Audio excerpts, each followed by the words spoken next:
Lenín Moreno encarga la vicepresidencia a la ministra de Vivienda, María Alejandra Vicuña, durante la ausencia temporal de Jorge Glass.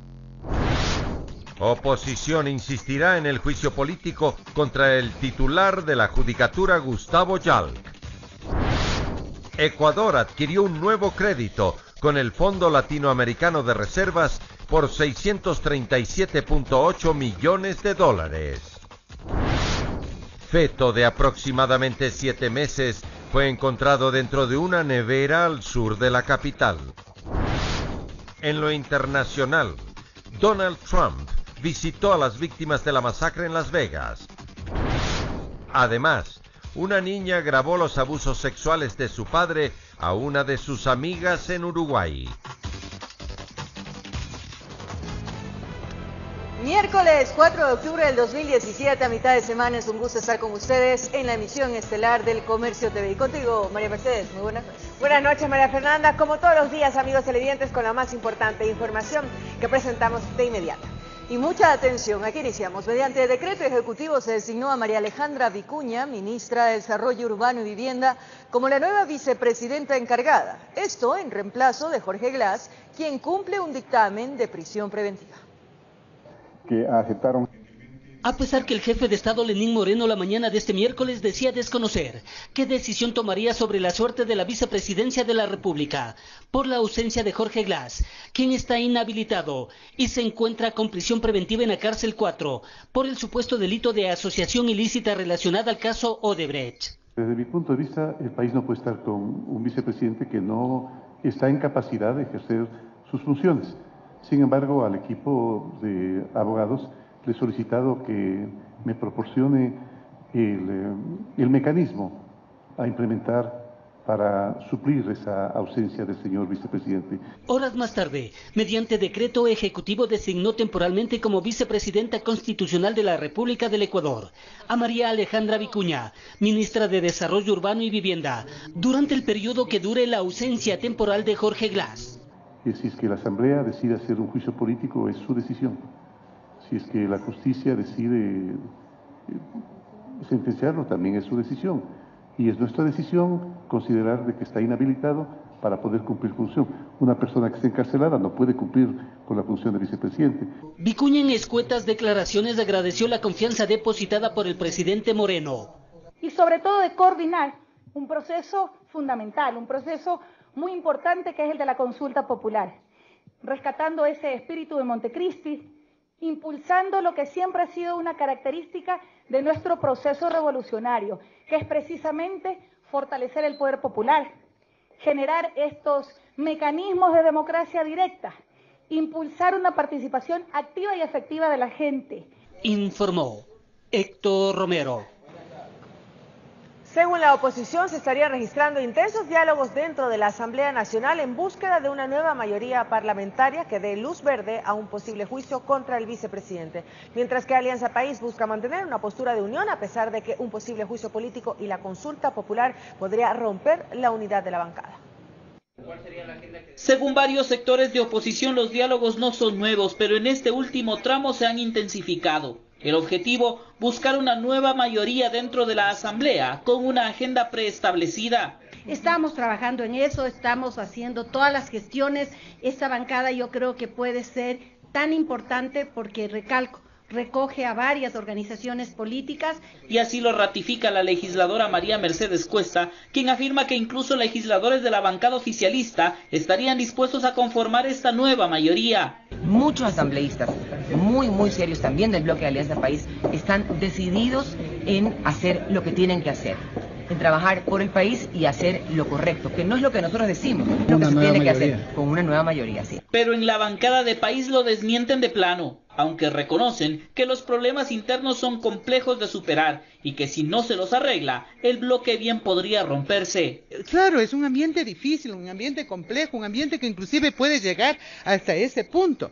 Y para evitar esto, están trabajando, por ejemplo, en buscar una respuesta política a la situación del vicepresidente, que dentro de la bancada ha ocasionado más de una fractura. Al hablar de un juicio político yo no le veo ninguna traición, de ninguna deslealtad. Yo creo que más bien es una responsabilidad de la Asamblea Nacional frente a estos temas. Además de que piden una reunión inmediata para analizar el tema de la consulta popular, pues en país critican que algunos legisladores, especialmente del ala extrema correísta, ya hablen de no apoyar algunas de las preguntas propuestas. Que yo no respaldaré la pregunta donde se pretende buscar la mal llamada o dejar sin vigencia la mal llamada reelección indefinida, peor aún con efecto retroactivo. Eso hay que definir en el bloque. Si tenemos una posición de bloque, lo vamos a asumir. Y si no, cada cual empezamos ya la campaña y a posicionar nuestros criterios políticos. Situación compleja que puede desembocar en una ruptura definitiva. Aún más, cuando ya desde los mismos legisladores gobiernistas hay críticas a la posición de la bancada, que con sus problemas internos ha bloqueado, dicen, el trabajo de la Asamblea, que no ha podido sesionar desde hace ya varios días. La gente no nos quiere ver en los canales de televisión en estas polémicas, la gente no nos quiere ver en los periódicos en estas pugnas, ¿no? Tenemos que resolver y responder a los graves problemas que tiene el pueblo ecuatoriano. De hecho, no hemos sesionado toda esta semana. Yo no estoy de acuerdo en parar a una institución por el asunto de un proceso judicial. Eso tiene que irse por su propia ruta. Informó Javier Gallo. Y luego de la decisión del CAL, en su mayoría por la bancada de País, de inadmitir el pedido de juicio político en contra del presidente de la Judicatura, Gustavo Yalc, la oposición anunció que insistirán en el pedido, pues aseguran que el Consejo de la Administración Legislativa ha arrogado funciones para bloquear la fiscalización. En la oposición aseguran que la mayoría aliancista dentro del Consejo Administrativo de la Legislatura se ha arrogado funciones al bloquear el pedido de juicio político en contra de Gustavo Yalc.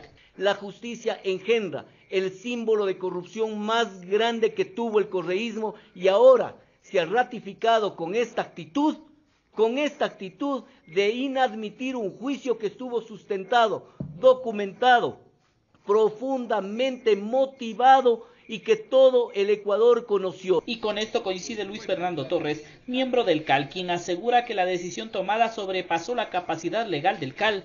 Cumplía prácticamente todos los requisitos el pedido, pero en el fondo el oficialismo no quiere que haya una fiscalización a la forma como desde el Ejecutivo anterior se metió las manos y los brazos en la justicia ecuatoriana. Es que la oposición impulsaba este pedido ante las múltiples denuncias de supuestas injerencias del presidente de la Judicatura en las decisiones judiciales. En País rechazan esa aseveración. Otra cosa es que haya un correo que diga dicte sentencia en este sentido. Hasta el momento yo personalmente no he visto una intromisión directa sobre un procedimiento. Que hablen sobre temas generales de la administración, eso tienen que hacerlo, tienen que articular las funciones del Estado. En todo caso, los proponentes del juicio anuncian que insistirán en el pedido y que entregarán la documentación necesaria para evitar que el CAL pueda ratificar su rechazo al enjuiciamiento. Informó Javier Gallo. El presidente de la República, Lenín Moreno, dijo que cree que la deuda adquirida por el expresidente Rafael Correa fue con la intención de hacer fracasar este gobierno. Lo señaló en un conversatorio con representantes de medios de comunicación. El presidente Lenín Moreno insiste en que la mesa no estaba servida como se dijo, recordando que la deuda casi llega a 10.000 millones de dólares, cuestionando que el mandatario anterior se haya endeudado agresivamente en el último momento. Para dejar una sensación de que había hecho una obra monumental. Y en este momento estoy dudando muy seriamente de que me dejó la cosa así, precisamente para que yo fracase y poder constituirse en el principal opositor del gobierno, porque lo estamos viendo. Esto respondió a representantes de medios de comunicación con quienes se reunió en el Palacio de Gobierno, a quienes les habló de dos etapas de la Revolución Ciudadana, una donde fue necesario el temperamento del presidente Correa y otra etapa sombría. Es la etapa en la cual el deseo desmesurado de perpetuarse en el poder hizo que muchas personas empecemos a cuestionar varios aspectos, entre ellos el hecho, por ejemplo, de que se haya enviado a la Corte Constitucional y a la Asamblea las reformas a la Constitución, desbaratando, destruyendo, derrocando completamente el concepto que teníamos en Montecristi. Pasó al contenido de la consulta popular y preguntas que no fueron incluidas. No será la única consulta. El pueblo tiene derecho a ser consultado. No olvidemos nosotros que un presidente es un mandatario, que quienes son los mandantes son el pueblo. Ratificando cambios en la Secretaría Nacional de Inteligencia, como en el Consejo de Participación Ciudadana y Control Social. El Consejo de Participación Ciudadana, no sé si por falta de empoderamiento, no sé si por exceso de autoritarismo por parte del Ejecutivo, no estaba cumpliendo a cabalidad con su función, y es una cosa que la reconoce el público. Consulta popular que podría ser a finales de enero o primeros días de febrero. Finalizó informando sobre la designación del nuevo embajador de Ecuador en Estados Unidos, cuyo candidato es Alexis Mera. Sin embargo, creo que es pertinente que se haga una comunicación a la embajada de los Estados Unidos para que nos conteste, para saber si definitivamente tiene el doctor Alexis Mera o no el beneplácito. En el caso de que no fuese así, pues propondremos otro nombre, que ya hay algunos nombres, pero preferimos por respeto al doctor Mera no ponerlos en el tapete todavía. Informó Héctor Romero. Dirigentes del movimiento Pachacuti cuestionan varias preguntas de la consulta popular. Sin embargo, no descartan su participación en la campaña por el sí. Una decisión que será tomada en los próximos días. Peor es nada, es el título que le hemos puesto a esta consulta popular convocada o anunciada por el señor presidente de la República. Así se refirieron los miembros del Movimiento de Unidad Plurinacional Pachacutic sobre la consulta popular. Cuestionan que no se tomó en cuenta las preguntas presentadas por las organizaciones sociales de que se deroguen las enmiendas constitucionales. Que todas sean definitivamente derogadas, incluidas ahí el tema de la reelección para todos los niveles de gobierno. Sin embargo, solo se tomó la reelección indefinida. Según el coordinador nacional de Pachacutic, Marlon Santi, la pregunta que plantea que se prohíba la minería metálica en todas sus etapas, en áreas protegidas, en zonas intangibles y centros urbanos, se deja fuera los territorios ancestrales y las fuentes de agua. Ampliación tanto minera, petrolera no son fiscalizados, son contrataciones y entrega de bloques sin que los dueños que vivimos allí sepamos. También cuestionan la pregunta relativa al Consejo de Participación Ciudadana y Control Social para cesar inmediatamente en el cargo a los actuales miembros del mismo. Pero también hay que decir que estamos preocupados, que no es claro cómo se va a conformar esta comisión de transición. Explican que la pregunta sobre el Yasuní no está clara, pero consideran que es un adelanto para conservar y defender la biodiversidad. Por lo menos le vamos a poner un alto, un freno, un límite al extractivismo dentro del Parque Nacional Yasuní. Informó Priscila Cadena. Organismos califican como positiva la inclusión de preguntar para sancionar a quien haya cometido actos de corrupción en el país. Esperan que la Corte Constitucional dé luz verde a la consulta. La primera pregunta de la consulta popular establece la muerte civil de por vida y la reparación de los daños económicos a través de la confiscación de los bienes a quien haya cometido actos de corrupción. Una propuesta que surgió desde distintos organismos dedicados a combatir este tipo de delitos en el Ecuador. Uno de los propulsores es la Comisión Cívica Anticorrupción, quien explica el porqué. Esta resulta una pregunta necesaria y positiva para el país. En definitiva, es la apertura de la puerta hacia una serie de medidas que son indispensables. Planteábamos la ley de extinción de dominio, comete un acto doloso en contra de lo que significa el presupuesto general del Estado en la contratación pública, pierde todos los bienes. Esto se hace extensivo incluso a aquellos bienes que se tuvieron con anticipación. Aunque manifiesta que la pregunta se debe acompañar con otro tipo de acciones para promover una verdadera lucha contra la corrupción. Un ejemplo es la contratación de empresas internacionales. El gobierno tiene la obligación de hacer un seguimiento en dónde está la plata en definitiva. Y para ello, acuérdese usted que la Comisión Anticorrupción hizo varias sugerencias anteriormente, planteaba el que se contrate una empresa internacional especializada en temas de recuperación de dinero. Para el excontralor Marcelo Merlo, la aprobación de esta pregunta permitiría un mayor control, pues con ello el Estado y el país podrían recuperar el dinero perdido por actos de corrupción, sobre todo luego de que el COIP fue modificado. En el caso de cohecho, el funcionario tenía que devolver el doble. Le cohecharon con 1 millón, tenía que devolver 2 millones. Lamentablemente esto se sacó, de tal suerte que yo creo que es muy importante contestar sí a esta pregunta, porque damos un primer paso a la recuperación total de lo que nos han robado a los ecuatorianos. Lo importante ahora, dice, es que la pregunta sea calificada por la Corte Constitucional, pues expresan que cumple con todas las condiciones para ello. Una vez que concluyan los respectivos juicios, habrá las respectivas condenas por lo que fuese. Y por eso esta primera pregunta es el resultado de esa posición de los ecuatorianos. Informó Alison Corral. Ahora les contamos que expertos calificaron de positiva la pregunta incluida en la consulta popular que habla sobre la reducción del área de explotación del Yasuní. Sin embargo, explican que falta claridad. La pregunta propuesta por el presidente Lenín Moreno dice: ¿está usted de acuerdo en incrementar la zona intangible en al menos 50.000 hectáreas y reducir el área de explotación petrolera autorizada por la Asamblea Nacional en el Parque Nacional Yasuní de 1.030 hectáreas a 300 hectáreas? Carlos Larrea, docente de la Universidad Andina, quien forma parte de la iniciativa Yasuní ITT, califica esta pregunta como ambigua. Señala que la reducción del área de explotación petrolera no es un obstáculo sustancial para que se realice esta actividad. Se puede extraer petróleo tanto en Tambococha como en Ispingo, que son los campos al interior del parque, que son los más sensibles, sin necesidad de ampliarse de las 300 hectáreas. Y el impacto de la actividad petrolera normalmente no viene del tamaño de las plataformas o de las vías construidas. Viene principalmente por efectos indirectos. Considera además que no se especifica cuál es la zona intangible, por lo que representaría un peligro para los pueblos no contactados, entre ellos Taromenani y Tagaedi. De tal manera que el área de amortiguamiento de la zona intangible queda ya, todo esto es dentro del Parque Nacional Yasuní, pero hay una zona intangible en la cual está completamente prohibida todo tipo de actividad extractiva. Sin embargo, para el exministro de Energía y Minas, René Ortiz, la pregunta le pondría un freno a Petroamazonas para que no expanda más allá de los límites la frontera de exploración.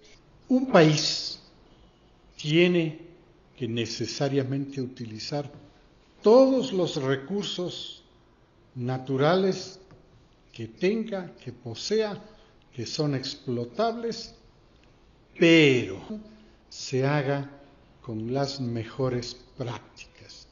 Explica que con la tecnología actual la explotación petrolera en esa zona y el impacto al medio ambiente sería mínimo. Si hay un vestigio en un área ya definida como reserva ecológica, bueno, pues hay que llevarlo al margen de esa área. Existen técnicas y técnicas muy sofisticadas que no dejan la huella ecológica. Informó Priscila Cadena. El Ecuador adquirió un nuevo crédito con el Fondo Latinoamericano de Reservas que asciende a los 637.8 millones de dólares. El pago del crédito se realizará con un plazo de 3 años y está destinado a fortalecer las reservas internacionales del Banco Central. El Ecuador adquirió una nueva deuda con el Fondo Latinoamericano de Reservas, que alcanza un monto de 637.8 millones de dólares, que fue solicitado por el Ministerio de Finanzas a inicios del mes de septiembre. Estos créditos se otorgan a un plazo de 3 años, con uno de gracia al pago del capital. Así reza el documento del organismo. Según como lo manifestó el ministro de Finanzas, Carlos de la Torre, en otros medios de comunicación, este crédito servirá para robustecer las reservas internacionales del Banco Central del Ecuador. Las reservas actualmente están alrededor de 2.500 y se debe básicamente a dos factores. Durante estos últimos meses se han pagado alrededor de 800 millones de dólares por servicio de la deuda. Como digo, es un tema que el Ministerio de Finanzas lo ha hecho, y también se ha colocado alrededor de 700 millones de crédito por parte de las instituciones financieras. Y al colocar créditos salen los depósitos de aquí del Banco Central y se los coloca en los ciudadanos. Por lo tanto, eso hace que la reserva baje. Entonces estoy hablando de alrededor de 1.500 millones que estaría disminuyendo. Este crédito se une a los más de 28.000 millones de dólares de deuda externa que actualmente presenta el país, mientras que el saldo de su deuda interna llega casi a los 15 millones de dólares. De ahí se adeuda un monto de 3.600 millones al Banco Central. Esto, como ustedes conocen, se hizo un pago, ¿no es cierto?, con acciones que fueron alrededor de 2.200 millones, acciones de Ban Ecuador, de CONAFIPS y de la CFN. Y en cambio estos otros 3.600 millones ahora los tenemos a bonos de mediano y largo plazo. El crédito más reciente que la multilateral otorgó a Ecuador fue de 617.5 millones en el 2014 y se terminó de pagar el mes pasado, informó Alison Corral.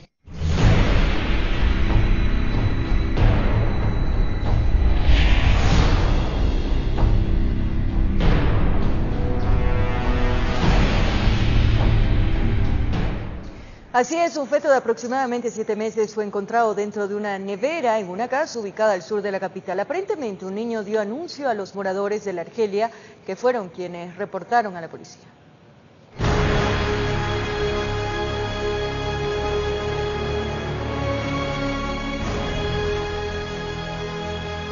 A veces resulta difícil, por no decir imposible, entender el accionar de los seres humanos.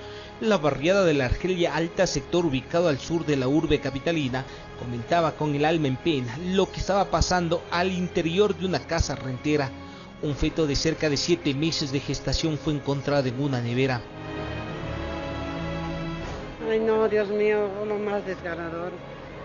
Porque nosotros tuvimos la oportunidad de echar ojito y qué pecadito, no, era muy cruel, muy duro, es algo inhumano. El feto habría estado en el congelador por varias semanas, pero como que su inocente alma alertó a otro pequeño que, sin saber de la magnitud del hecho, avisó a una vecina que un niño estaba guardado en la refrigeradora. Aducen que estaba casi ya un mes en el congelador el feto. Hasta la calle Balsar llegaron agentes de la DINASED y criminalística. Con la autorización de la dueña de casa ingresaron al cuarto donde vivía la supuesta madre y se fueron directamente a la nevera y confirmaron lo dicho. Dentro de la nevera, sí, más aproximadamente unos 7 meses a 6 meses el bebé. No saben si se trató de un aborto natural o provocado. Cuando ingresaron los uniformados no estaba la sospechosa, pero será cuestión de horas para que den con su paradero. Está plenamente identificada la supuesta madre.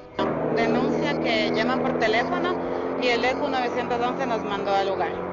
El pequeño ser salió cobijado por una toalla y llevado por la ambulancia de medicina legal en medio del asombro de vecinos, quienes a voz baja comentaban la supuesta locura de una mujer para guardar un pedacito de su ser en casa, en vez de dejarlo en un camposanto, para que disfrute del descanso eterno. No se entiende cómo le tuvo en el congelador y o sea, con qué idea. En Quito informó Iván Casamen.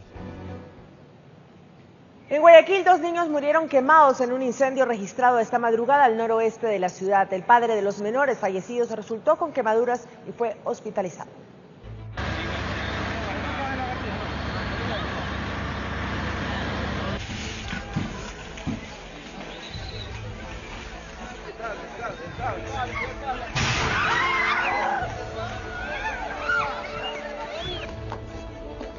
Los menores murieron mientras descansaban en una de las viviendas siniestradas. Se dice que se encontraban solos, puesto que sus padres habían salido a comprar comida y cuando retornaron se encontraron con la llamarada. Muchos intentaron salvar a los pequeños, pero las explosiones de 2 bombonas de gas empeoraron la situación y frustraron los rescates. Y ahora estoy todo quemado. Tenía 4 años, solamente mi hijo tenía 4 años. Tratamos de ayudar lo que más pudimos, pero lamentablemente tenemos las pérdidas de 2 angelitos igual. No se pudo hacer nada. ¿Qué tan complicado fue poderlos rescatar a ellos? Difícil. ¿Por qué? Por el fuego, no lo dio tiempo para nada, ni porque agua por todos lados, igual no se pudo. El incendio se registró en la cooperativa Sergio Toral 2, sector Monte Sinaí, en el noroeste de Guayaquil. ¿Algún morador intentó ingresar a la casa para sacar a los menores? Papá creo, trató de sacar a la niña, ya sacó a la niña. A lo que el señor quería salvar a los otros niños, entonces ahí explotó el tanque de gas y ahí va herido el señor también. El fuego consumió 2 casas de caña y afectó parcialmente una de cemento. En uno de los domicilios se encontraban 5 personas que lograron huir de las llamas y ponerse a buen recaudo. Mientras que en el segundo inmueble era donde dormían los 2 menores occisos y su hermana, quien resultó herida. Existen versiones de moradores que hay una señorita, una adolescente que también fue extraída del lugar por un caballero y que aparentemente habría ido a alguna casa de salud a ser atendida. Las víctimas mortales responden a los nombres de Taylor M, de 2 años, y Elías B, de 5, mientras que su hermana, quien resultó con quemaduras en el 60% de su cuerpo, fue identificada como Angie M, de 11 años. Sus progenitores permanecen hospitalizados, la madre tras sufrir desmayos y el padre con quemaduras. Necesitamos un cuerpo de bomberos aquí en la Sergio Toral, en la primera y en la segunda etapa, porque no puede ser posible que haya otro incendio y la gente se muera. Se informó que el estado de la menor herida es crítico.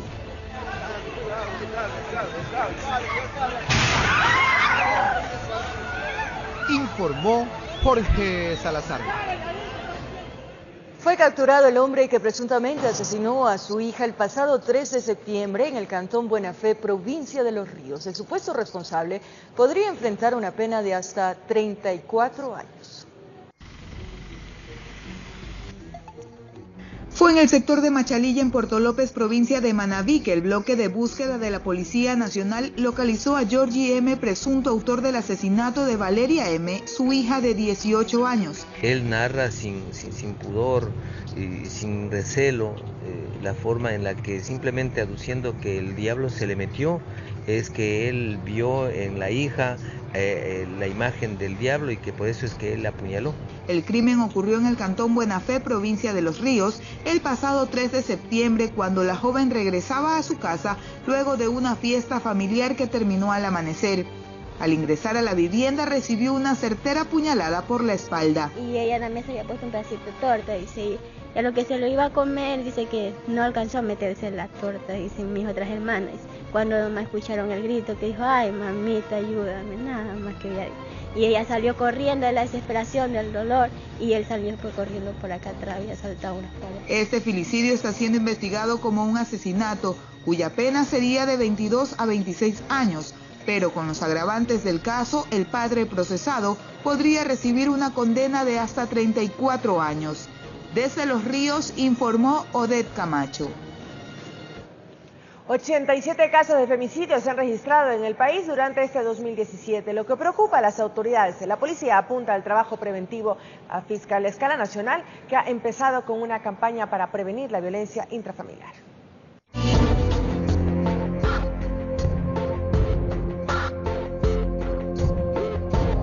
Muchas veces el nivel de violencia asusta a los mismos policías. Uno de los casos que causó conmoción en la comunidad capitalina sucedió en el sur de la ciudad. Una menor de 13 años fue asesinada con más de una docena de puñaladas, presuntamente por no dejarse manosear.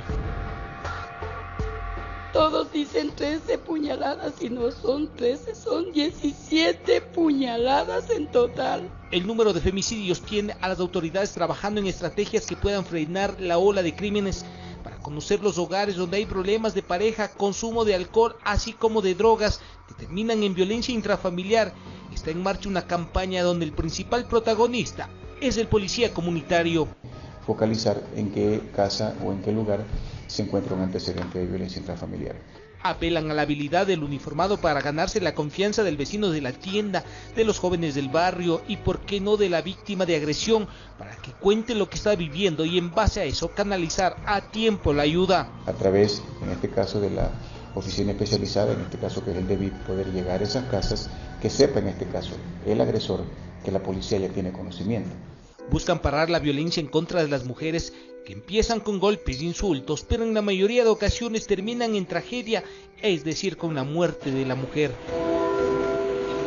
No solamente se aconsejaría, sino que yo le diría, vamos, porque tú no tienes por qué ser maltratada por ningún hombre. Terminado el 9º mes, la policía registra 87 casos de femicidios a nivel nacional.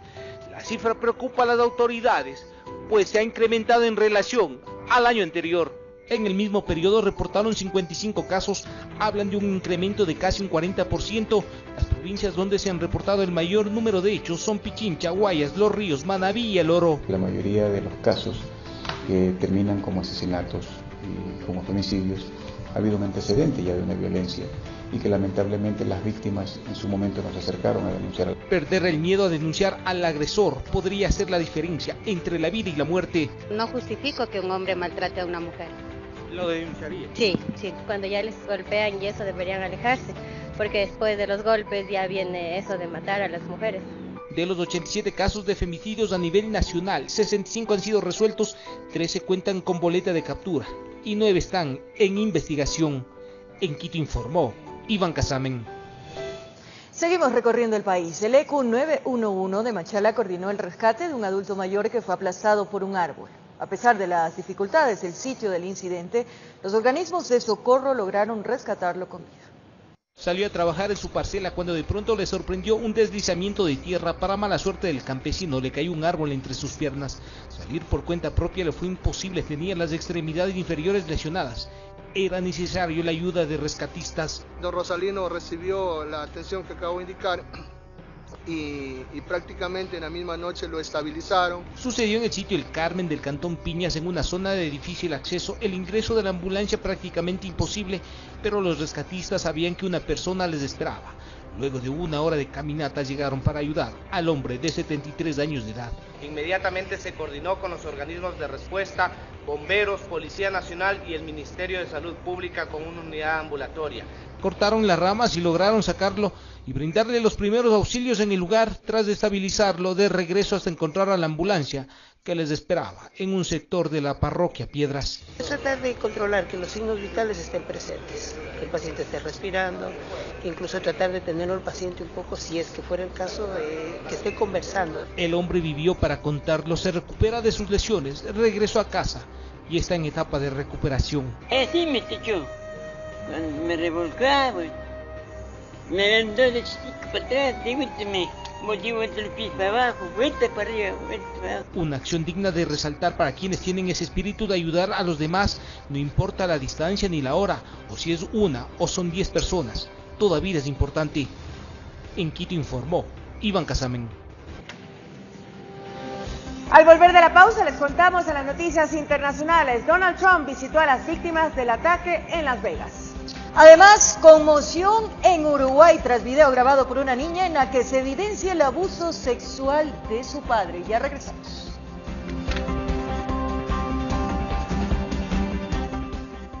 Prefiere jugar, atención, está el gol, Mena.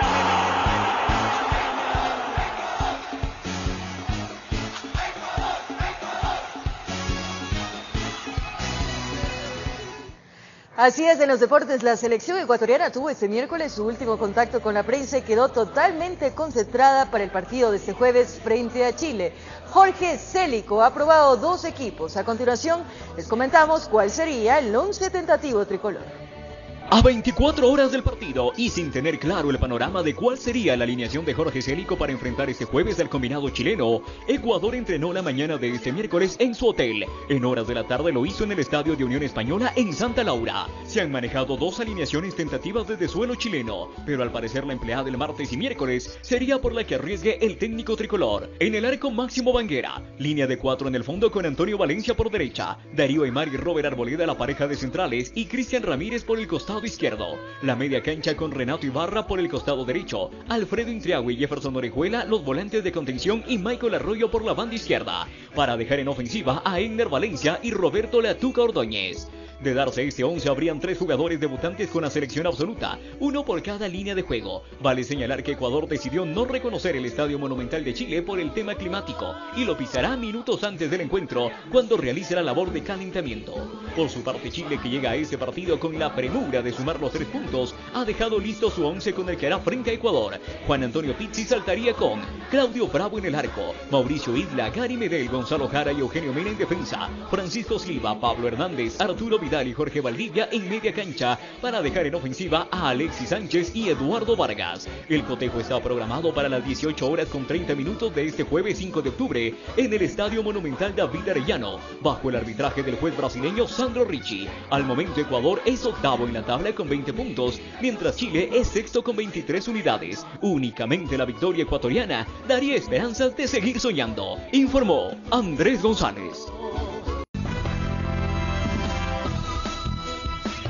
De regreso con más información, amigos. Según el Consejo de la Judicatura, en el Ecuador existirían más de 470.000 deudores de pensiones alimenticias, mientras los progenitores que tienen la custodia de los menores buscan la manera de mantenerlos. Quienes adeudan aseguran que la situación económica en general les impide cumplir con sus obligaciones.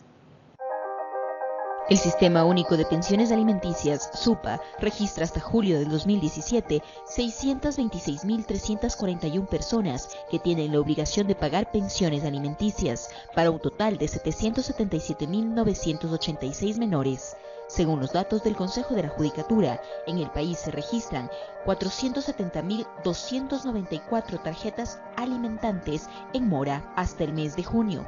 Esto es el 69.04%.